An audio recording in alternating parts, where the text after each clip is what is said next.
Assalamualaikum warahmatullahi wabarakatuh. Video ini dibuat untuk memenuhi tugas sosiologi pendidikan dengan dosen pengampu Bu Dosen Anggi Yusuf Silawati MSI. Saya Syukur Sutomo NIM 22811311009. Baik, materi pertama yaitu selayang pandang sosiologi. 7 kekuatan sosial dalam perkembangan teori sosiologi. Yang pertama yaitu revolusi politik, kedua revolusi industri dan kemunculan kapitalisme, yang ketiga kemunculan sosialisme, selanjutnya feminisme, urbanisasi, perubahan keagamaan, dan yang terakhir pertumbuhan ilmu pengetahuan.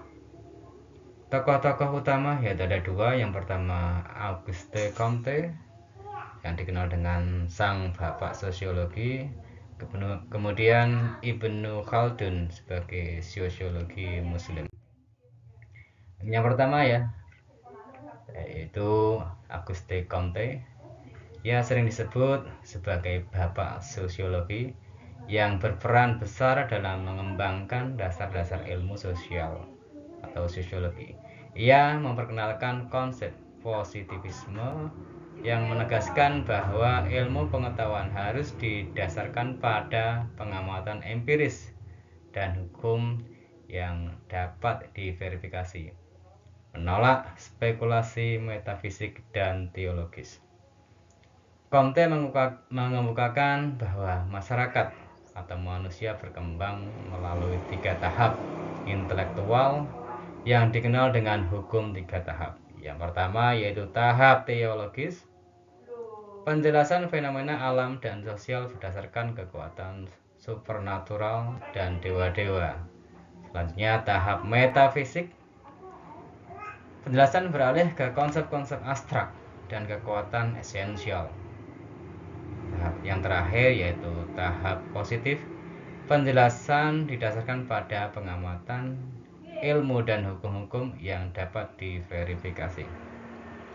Setelah itu Comte juga memperkenalkan 2 cabang utama sosiologi. Yang pertama statika sosial, yaitu ilmu yang mempelajari struktur dan kestabilan masyarakat. Yang kedua dinamika sosial, mempelajari perubahan dan perkembangan masyarakat.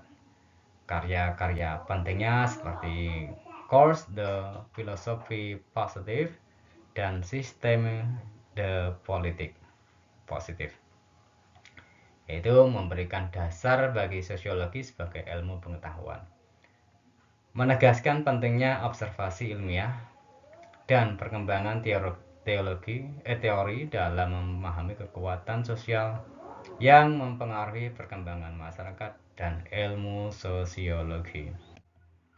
Tokoh yang kedua yaitu Ibnu Khaldun, juga diakui sebagai bapak sosial, sebagai muslim besar yang mengemukakan teori tentang peradaban dan pengaruh lingkungan terhadap masyarakat melalui konsep seperti ilmu umran atau sosiologi, asyabiyah, siklus peradaban, dan pengaruh lingkungan.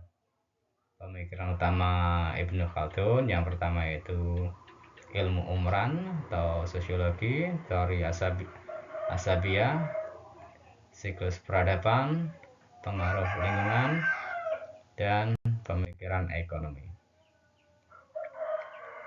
Yang selanjutnya, pendidikan sebagai sebuah fakta sosial.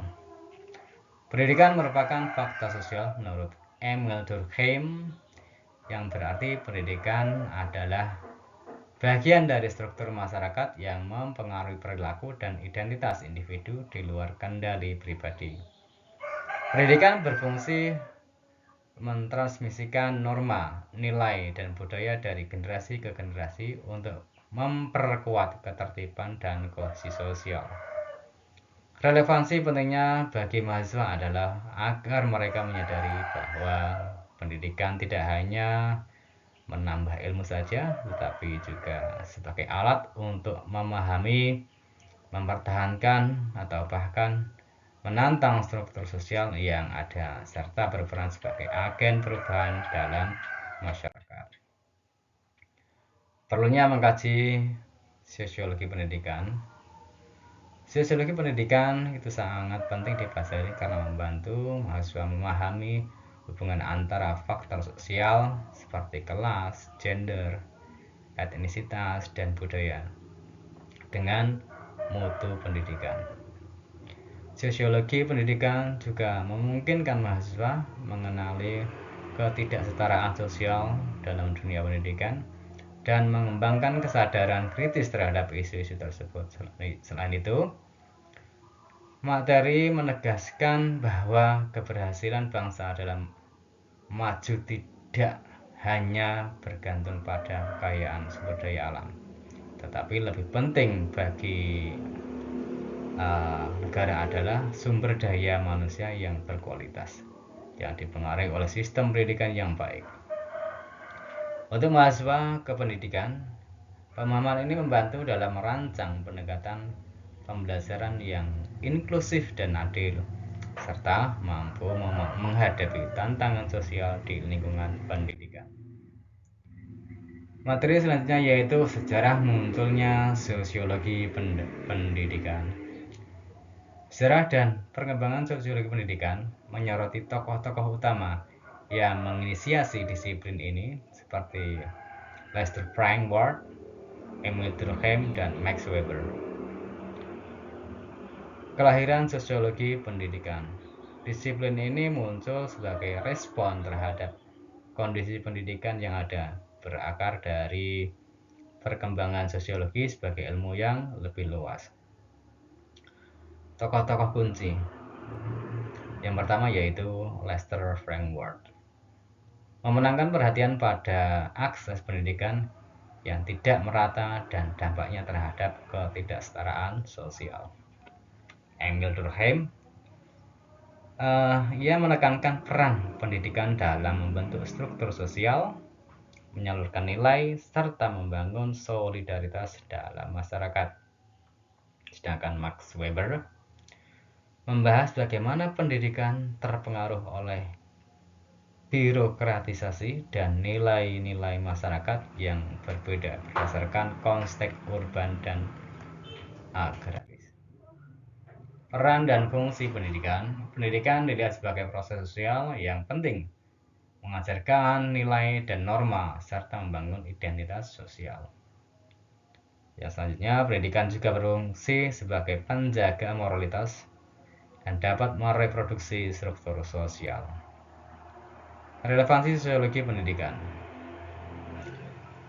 Yang pertama yaitu memahami bagaimana pendidikan dipengaruhi oleh dan dapat mempengaruhi aspek sosial seperti politik, ekonomi, dan budaya. Menekankan pentingnya pendekatan kritis dan inovatif dalam reformasi pendidikan berdasarkan analisis sosiologis. Pengertian dan ruang lingkup sosiologi pendidikan.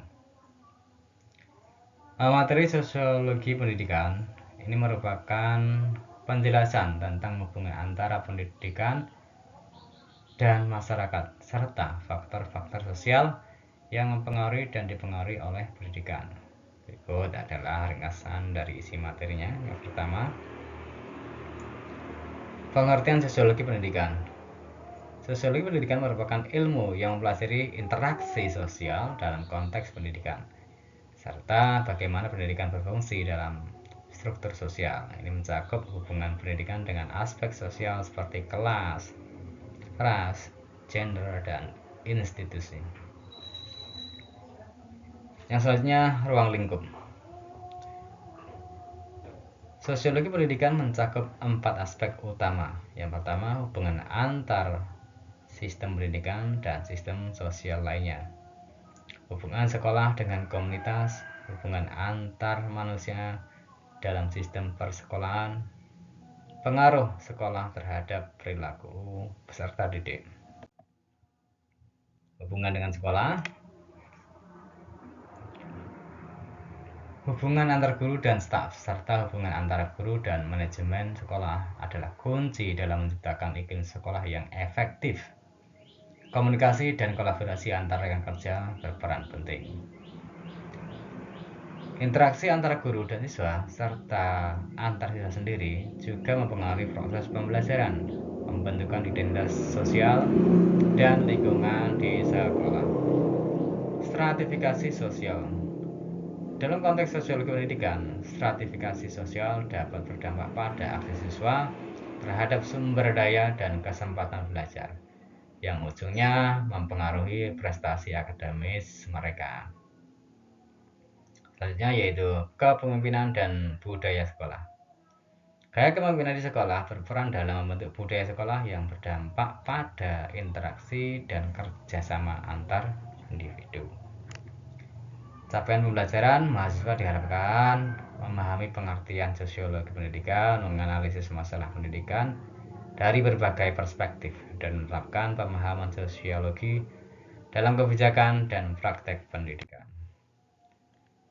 Gustomo, tanggal 9 Mei 2025. Terima kasih.